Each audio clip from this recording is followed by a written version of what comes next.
ഈ കഴിഞ്ഞ ഡിസംബർ 2-നും 5-നും ഇടയിൽ ഇൻഡിഗോയുടെ ഏതാണ്ട് 2500-ലധികം ഫ്ലൈറ്റ് ക്യാൻസലേഷനും 1500-ലധികം ഫ്ലൈറ്റ്സ് ഡിലേ ആവുകയും ഉണ്ടായി. हम बेंगलुरु से मुंबई आए हैं।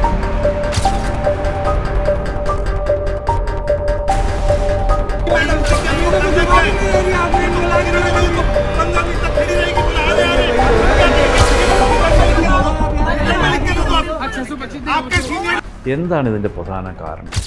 എന്തുകൊണ്ടാണ് DGCAയും ഗവൺമെൻറ്റും ഇൻഡിഗോയെ പീനലൈസ് ചെയ്തത്? നമുക്കിതൊന്ന് പരിശോധിക്കാം. ഇൻഡിഗോ തിരിച്ച് കരകയറുമോ, അതെയോ ഇന്ത്യയിലെ ഏറ്റവും വലിയ പ്രൈവറ്റ് എയർലൈൻസ് മറ്റുള്ളവരുടെ പാത തുടരുമോ? പ്ലെയിൻ ടോക്ക് മലയാളത്തിൻ്റെ പുതിയൊരു എപ്പിസോഡിലേക്ക് എല്ലാ മാന്യപ്രേക്ഷകർക്കും സ്വാഗതം. ഞാൻ ഷാജി കരുണാകരൻ. 2006 സ്റ്റാർട്ട് ചെയ്ത ഇൻഡിഗോ ഇന്ത്യയിലെ തന്നെ ഏറ്റവും പഴയ പ്രൈവറ്റ് എയർലൈൻസാണ്. എന്ന് വെച്ചാൽ ഏതാണ്ട് 70ഓളം എയർലൈൻസുകൾ അടച്ചുപൂട്ടിയതിനിടയിൽ സർവൈവ് ചെയ്ത ഒരു എയർലൈനാണ് ഇൻഡിഗോ.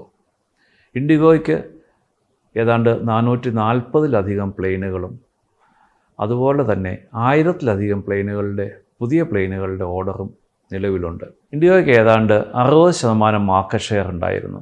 അതുപോലെ തന്നെ കഴിഞ്ഞ വർഷം 124 മില്യൺ യാത്രക്കാരെയാണ് ഇൻഡിഗോ യാത്ര ചെയ്തിരിക്കുന്നത്. ഏതാണ്ട് $10 ബില്യൺ കൂടുതൽ റവന്യൂവും ഉണ്ടായിരുന്നു. ഇനി ഈ ലോ കോസ്റ്റ് കാരിയർ എന്ന് നമ്മൾ വിശ്വസിക്കുന്ന ഇൻഡിഗോ ലോ കോസ്റ്റ് കാരിയറാണോ അതെയോ നമ്മൾ ലോ ഫെയർ കാരിയറുമായിട്ട് കൺഫ്യൂസ് ചെയ്യുന്നുണ്ടോ? ഇൻഡിഗോ ഒരു ലോ ഫെയർ കാരിയർ അല്ല. പ്രധാനമായിട്ടും എന്താണ് ഇൻഡിഗോയുടെ മെയിനായിട്ടുള്ള സ്ട്രെങ്ത്?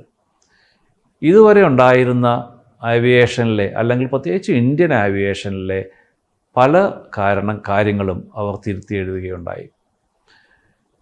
പ്രധാനമായിട്ടും ഒരു യാത്രക്കാരൻ നോക്കുന്നത് വൃത്തിയുള്ള ഒരു എയർക്രാഫ്റ്റ്, ക്യാബിന്, അതുപോലെ തന്നെ പറഞ്ഞ സമയത്ത് പ്രത്യേകിച്ചും ബിസിനസ് ട്രാവലേഴ്സിന് പറഞ്ഞ സമയത്ത് അവരെ എത്തേണ്ടിടത്ത് എത്തിക്കുക എന്നുള്ളതാണ്. ഇൻഡിഗോ ഇതിനു വേണ്ടിയിട്ട് ശ്രമിക്കുകയും അത് വളരെ സക്സസ്ഫുള്ളായിട്ട് നടപ്പാക്കുകയും ചെയ്ത ഒരു എയർലൈനാണ്.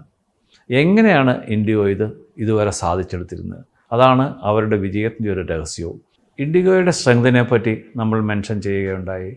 അതായത് അവരുടെ on time performance, technical dispatch reliability എന്ന് കഴിഞ്ഞാൽ വിമാനത്തിലുണ്ടാകുന്ന കേടുപാടുകളുടെ കുറവ്, വളരെ ക്ലീനായിട്ടുള്ള ക്യാബിൻസ്. എങ്ങനെയാണ് അവർ ഈ ഓൺ ടൈം പെർഫോമൻസ് സാധിക്കുന്നത്?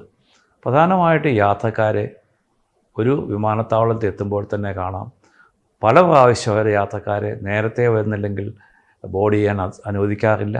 അതുപോലെ തന്നെ വിമാനം വരുന്നതിന് മുൻപ് തന്നെ അവർ യാത്രക്കാരെ ക്യൂവിൽ നിർത്തും. അവരുടെ ഗ്രൗണ്ട് ടൈം കുറയ്ക്കുകയും കൂടുതൽ സമയം വിമാനത്തെ ഉപയോഗപ്പെടുത്താൻ സാധിക്കുകയും ചെയ്യുന്നുണ്ട് അവർക്ക്. അതുകൊണ്ട് തന്നെ അവരുടെ ഓൺ ടൈം പെർഫോമൻസ് മറ്റുള്ള എയർലൈൻസുകളെ അപേക്ഷിച്ച് വളരെയധികം മുൻപിൽ തന്നെയാണ്. അതുപോലെ തന്നെ അവർ പല കാര്യങ്ങളിലും വളരെയധികം ശ്രദ്ധ ചെലുത്തിയിട്ടുണ്ട്. നമ്മൾ നോക്കിയാൽ അറിയാം, അവരുടെ സീറ്റ് വളരെ തിന്നാണ്. പ്രധാനമായിട്ടുള്ള കാരണം വെയിറ്റ് കുറയ്ക്കുക എന്നുള്ളത് തന്നെയാണ്. ക്യാബിനിൽ പ്രധാനമായിട്ടും പാക്ഡ് ഫുഡാണ് സാധാരണഗതിയിൽ കൊടുക്കുന്നത്. അതിൻ്റെ കാരണം ഒന്ന്, വിമാനത്തിനകത്ത് ഉള്ള അഴുക്കാകാനുള്ള ചാൻസുകൾ വളരെ കുറവാണ്. മാത്രമല്ല, ആഹാരം കഴിച്ചു കഴിഞ്ഞ് കഴിഞ്ഞാൽ ക്യാബിൻ ക്രൂ തന്നെ അത് ക്ലിയർ ചെയ്ത് വെക്കുകയും ചെയ്യും.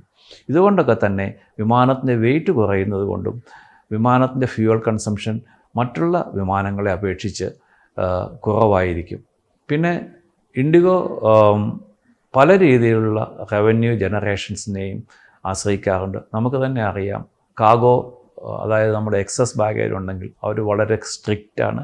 അതിനൊരു സേഫ്റ്റി റീസണും കൂടിയുണ്ട്. കാരണം വിമാനത്തിൽ പോകുന്ന എത്ര വെയിറ്റ് ഉണ്ട് എന്ന് ഇൻഡിഗോയ്ക്ക് വളരെ കൃത്യമായിട്ട് അറിയാം.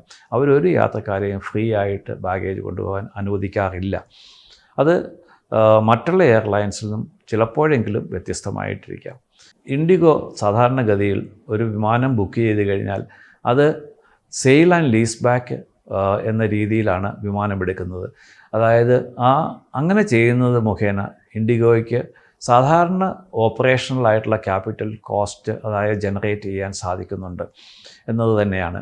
അതുകൊണ്ട് തന്നെ ഇൻഡിഗോയ്ക്ക് മറ്റുള്ള പല എയർലൈൻസുകളും ഫേസ് ചെയ്യുന്ന ഒരു ക്യാഷ് ക്രഞ്ച് സാധാരണഗതിയിൽ അനുഭവപ്പെടാറില്ല. അങ്ങനെ ഇൻഡിഗോ എല്ലാ രീതിയിലും വളരെ സൂക്ഷ്മമായിട്ട് പരിശോധിച്ചതിന് ശേഷം മാത്രമാണ് അവരുടെ കാര്യങ്ങൾ നിറവേറുന്നത്. എന്നാൽ എന്താണ് ഇൻഡിഗോയ്ക്ക് ഇങ്ങനെ കൃത്യമായിട്ട് ചെയ്യുന്ന കാര്യങ്ങൾ ചെയ്യുന്ന ഇൻഡിഗോയ്ക്ക് എന്താണ് സംഭവിച്ചതെന്ന് നമ്മൾക്കൊന്ന് പരിശോധിക്കേണ്ടിയിരിക്കുന്നു. കഴിഞ്ഞ 2 വർഷങ്ങൾ, അതായത് 2025 ഡിസംബറിന് മുമ്പുള്ള 2 വർഷങ്ങൾ ഇൻഡിഗോ ഏതാണ്ട് 159ഓളം പുതിയ വിമാനങ്ങൾ വാങ്ങുകയും സർവീസിൽ ഇൻട്രൊഡ്യൂസ് ചെയ്യുകയും ചെയ്തു. ഇത് വിമാനം വാങ്ങുമ്പോൾ മിനിസ്ട്രി ഓഫ് സിവിൽ ഏവിയേഷൻ്റെ പെർമിഷൻ വേണം. അത് ഇൻഡിഗോയുടെ കപ്പാസിറ്റി ഓപ്പറേറ്റ് ചെയ്യാനുള്ള കഴിവുകളെ ആശ്രയിച്ചാണ് ഗവൺമെൻറ് അത് പെർമിഷൻ കൊടുക്കുന്നത്. അതുപോലെ തന്നെ DGCA ആണ് അവരുടെ എയർക്രാഫ്റ്റിൻ്റെ ഓപ്പറേറ്റിംഗ് ഷെഡ്യൂൾസ് അപ്രൂവ് ചെയ്യുന്നത്. ഒരു ഷെഡ്യൂൾ അപ്രൂവ് ചെയ്യുമ്പോൾ DGCA പല കാര്യങ്ങളും നോക്കാറുണ്ട്. 1, എയർലൈൻസിന് ഓപ്പറേറ്റ് ചെയ്യാനുള്ള കഴിവ്, 2, എയർലൈൻസ് ഓപ്പറേറ്റ് ചെയ്യുന്ന എയർപോർട്ടുകളിലേക്കുള്ള ഫെസിലിറ്റീസ്, അങ്ങനെയുള്ള ഒരുപാട് കാര്യങ്ങളൊക്കെ പരിശോധിച്ചതിന് ശേഷം മാത്രമാണ് എയർലൈൻസിന് ഇങ്ങനെ പുതിയ ഷെഡ്യൂൾ ഇൻട്രൊഡ്യൂസ് ചെയ്യാൻ വേണ്ടിയിട്ട് DGCA കൊടുക്കുന്നത്. ഒരു എയർലൈൻസ് ഷെഡ്യൂൾ ഒരു വർഷം മിനിമം 2 പ്രാവശ്യമെങ്കിലും DGCA മൊത്തത്തിലായിട്ട് പുതുക്കി കൊടുക്കാറുമുണ്ട്. ഇൻഡിഗോയ്ക്ക് എന്താണ് ഇതുകൊണ്ടുണ്ടായ പ്രതിസന്ധി? ഈ വിമാനങ്ങളുടെ ഇൻഡക്ഷൻ, അതായത് 159 വിമാനങ്ങൾ ഇൻഡക്റ്റ് ചെയ്ത ആ സമയത്ത് ആവശ്യമായ പൈലറ്റുമാരെയോ എൻജിനീയേഴ്സിനെയോ ട്രെയിൻ ചെയ്തെടുക്കാൻ ഇൻഡിഗോയ്ക്ക് സാധിച്ചില്ല. കാരണം പൈലറ്റുമാരുടെയും എൻജിനീയേഴ്സിൻ്റെയൊക്കെ ലീഡ് ടൈം എന്ന് പറയുന്നത് വളരെ കൂടുതലാണ്. അതുകൊണ്ട് തന്നെ അവർ വളരെ കൃത്യമായിട്ടുള്ള നമ്പേഴ്സ് മാത്രമേ അവർക്കുണ്ടായിരുന്നുള്ളൂ. രണ്ടാമത് അവർ ഫേസ് ചെയ്ത ഒരു പ്രധാനമായ കാര്യം, ഇൻ്റർനാഷണൽ എയർലൈൻസ്, പ്രത്യേകിച്ചും ഗൾഫ് റീജിയനിലുള്ള എയർലൈൻസുകൾ ഇങ്ങനെ റെഡിയായിട്ട് ട്രെയിൻഡായിട്ടും സ്കിൽഡായിട്ടുള്ള യാത്ര പൈലറ്റ്സിനെയും എൻജിനീയേഴ്സിനെയും വളരെ ലാർജ് സ്കെയിലിൽ തന്നെ ഇൻഡിഗോയിൽ നിന്നും മറ്റുള്ള ഇന്ത്യൻ ഓപ്പറേറ്റേഴ്സിൽ നിന്നും പോച്ച് ചെയ്യുകയുണ്ടായി. കാരണം അവർക്ക് ഇവരുടെ ട്രെയിനിങ്ങിനുള്ള ഇനിഷ്യൽ ഇൻവെസ്റ്റ്മെൻറ്റും കോസ്റ്റും ഒന്നും ചെയ്യേണ്ടിയിരുന്നില്ല. മാത്രമല്ല, നമുക്കറിയാം രൂപ ഡോളറിന് അഗെയിൻസ്റ്റ് വളരെയധികം വീക്കായിക്കൊണ്ടിരിക്കുന്നു. ഒരു എയർലൈൻസിൻ്റെ ഓപ്പറേഷൻ്റെ പ്രധാനമായ എക്സ്പെൻസ് എല്ലാം US ഡോളറിലാണ് നടക്കുന്നത്. അതായത് ലീസ്, മെയിൻ്റനൻസ്, അങ്ങനെയുള്ള എല്ലാ എക്സ്പെൻസസും US ഡോളേഴ്സിലാണ് കൊടുക്കേണ്ടിയിരിക്കുന്നത്. അപ്പം രൂപയുടെ ഡിപ്രീസിയേഷൻ എല്ലാ എയർലൈൻസുകളെയും, പ്രത്യേകിച്ച് ഇന്ത്യയിൽ നിന്നുള്ള ഓപ്പറേറ്റേഴ്സിനെ കാര്യമായിട്ട് ബാധിക്കും. ഇനി മറ്റുള്ള ഒരു കാര്യം, എയർക്രാഫ്റ്റ് ടർബൈൻ ഫ്യൂവൽ, അതായത് വിമാനത്തിൻ്റെ ഇന്ധനത്തിൻ്റെ വില ക്രമാതീതമായിട്ട് ഈ കഴിഞ്ഞ വർഷങ്ങളിൽ കൂടുക ഉണ്ടായി. ഇപ്പോഴേതാണ്ട് കഴിഞ്ഞ വർഷത്തേക്കാളും ഇരട്ടിയായിട്ടുണ്ടെന്നുള്ളതാണ് ഒരു വാസ്തവം.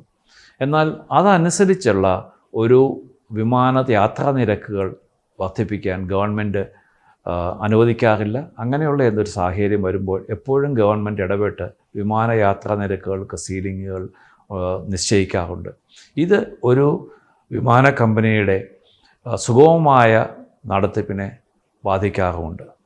ഇങ്ങനെയുള്ള പല കോൺട്രിബ്യൂട്ടറി ഫാക്ടേഴ്സും ഇരിക്കെ 2025 ജൂലൈ 1 മുതൽ DGCA പൈലറ്റ്സിൻ്റെ ഡ്യൂട്ടി ടൈം ലിമിറ്റേഷൻസ് റിവൈസ് ചെയ്തു. എന്നാൽ അത് നവംബർ 1 വരെ എക്സ്റ്റെൻഡ് ചെയ്ത് കൊടുക്കുകയും ചെയ്തു. പക്ഷേ ഡിസംബർ 1 വരെയും അനുവാദം കൊടുത്തിട്ടും ഇൻഡിഗോയ്ക്ക് പുതിയ ഡ്യൂട്ടി ടൈം ലിമിറ്റേഷൻസ് ഇംപ്ലിമെൻറ്റ് ചെയ്യാൻ സാധിച്ചില്ല. എന്താണ് അതിലെ പ്രധാനമായ ഘടകങ്ങൾ?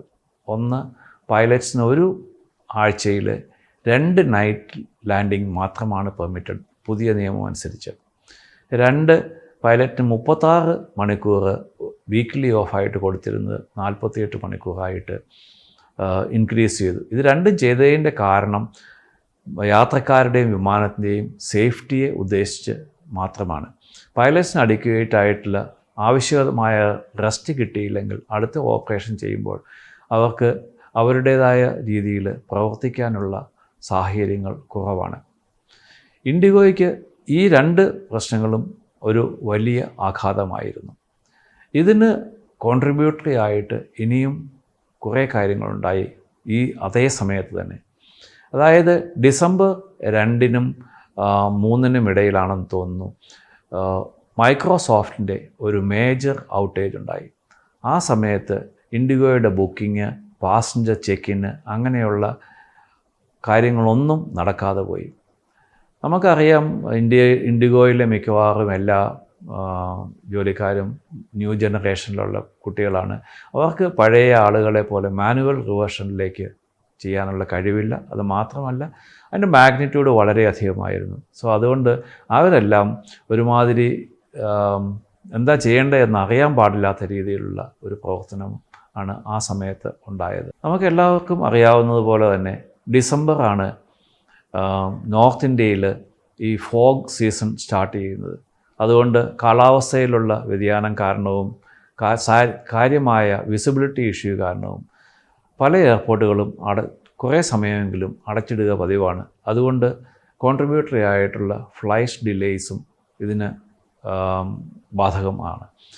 പിന്നെ പൈലറ്റ്സ് ഒരു സൈലൻറ്റ് റിബല്യൻ എന്ന രീതിയിൽ മാസ് ലീവ് എടുക്കുകയുണ്ടായി.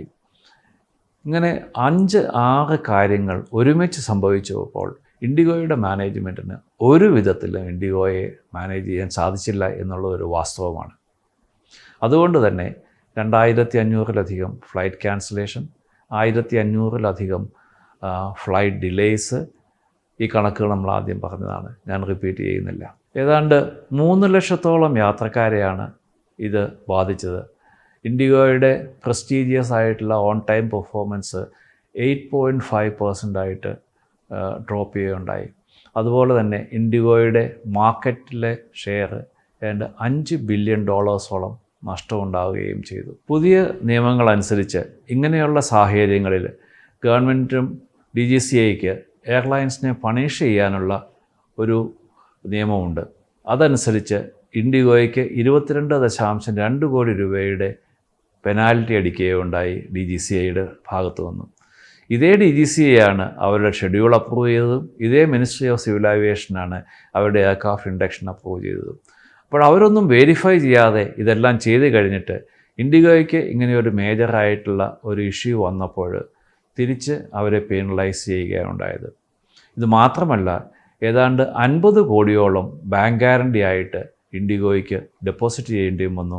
അതായത് അവരുടെ ഷെഡ്യൂൾസ് സാധാരണഗതിയിൽ കൊണ്ടുവരുന്നതിനുള്ള എല്ലാ സാഹചര്യങ്ങളും ചെയ്തതിന് ശേഷം മാത്രമാണ് ആ ബാങ്ക് ഗ്യാരണ്ടി തിരിച്ചെടുക്കാൻ സാധിക്കുകയുള്ളൂ.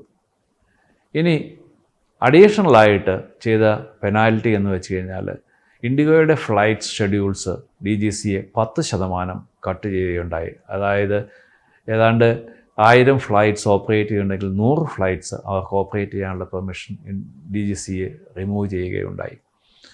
ഈ സാഹചര്യത്തിൽ ഇൻഡിഗോയുടെ ഇങ്ങനെയുള്ള പ്രശ്നങ്ങളെല്ലാം ഇരിക്കെ അതൊരു നല്ല അവസരമാക്കി മുതലെടുത്ത് ഗൾഫ് കാരിയേഴ്സ് ഇൻഡിഗോയിൽ നിന്നുള്ള പോച്ചിങ് ക്രമാതീതമായി തുടരുകയും ചെയ്തു. എന്നാൽ ഏതാണ്ട് ഡിസംബർ 5-ന് ശേഷം ഇൻഡിഗോ സാവധാനം തിരികെ വരികയും ഇനി അടുത്ത 10 വർഷത്തിനകം ഇൻഡിഗോ ഇന്ത്യയിലെ മാത്രമല്ല ലോകത്തിലെ തന്നെ ഒരു പ്രധാന എയർലൈൻസായിട്ട് മാറാനുള്ള സാധ്യതകളും നിലവിലുണ്ട്. 440-ലധികം വിമാനങ്ങൾ ഇപ്പോൾ ഓപ്പറേഷനിലുണ്ട്. 1000-ലധികം വിമാനങ്ങൾ ഓർഡർ ബുക്സിലുണ്ട്. ലോകത്തിലെ തന്നെ ഏറ്റവും വലിയ ഒരു ഓർഡർ ബുക്കാണ് ഇപ്പോൾ ഇൻഡിഗോയിൽ നിലവിലുള്ളത്. അതനുസരിച്ച് ഇൻഡിഗോയുടെ വളർച്ച ഈ രാജ്യത്തിലെ യാത്ര ചെയ്യുന്ന ജനങ്ങൾക്ക് വളരെയധികം ഉപകാരപ്രദമാണെന്നുള്ളത് വാസ്തവമാണ്. അതുപോലെ തന്നെ നമുക്കെല്ലാവർക്കും അഭിമാനകരമായ രീതിയിൽ ഇൻഡിഗോ ഇനിയും തിരിച്ചു വരുമെന്നുള്ള പ്രതീക്ഷയോടുകൂടി ഈ വീഡിയോ അവസാനിപ്പിക്കുന്നു. ഇതുപോലെ യൂസ്ഫുൾ ആയിട്ടുള്ള വീഡിയോകൾ തുടർന്നും ചെയ്യുന്നതായിരിക്കും.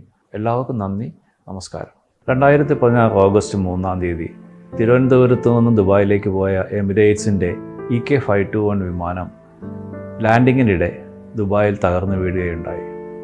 എന്താണ് അതിൻ്റെ പ്രധാന കാരണങ്ങൾ?